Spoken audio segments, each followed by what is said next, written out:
Apparently, this portion is called the Enchanted Forest.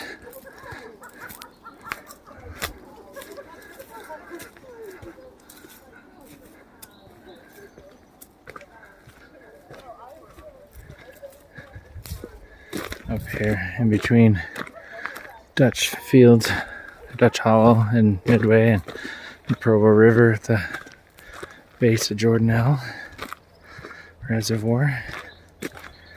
Our fearless leader was just telling us that she hiked this area with her family years ago, and their family dog chased and got sprayed by a skunk in the area.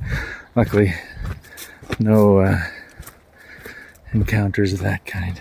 Heard some rustling in bushes and stuff, but probably just squirrels, chipmunks, and birds and stuff.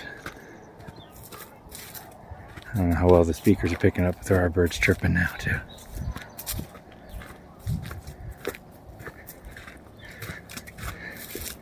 Pretty area.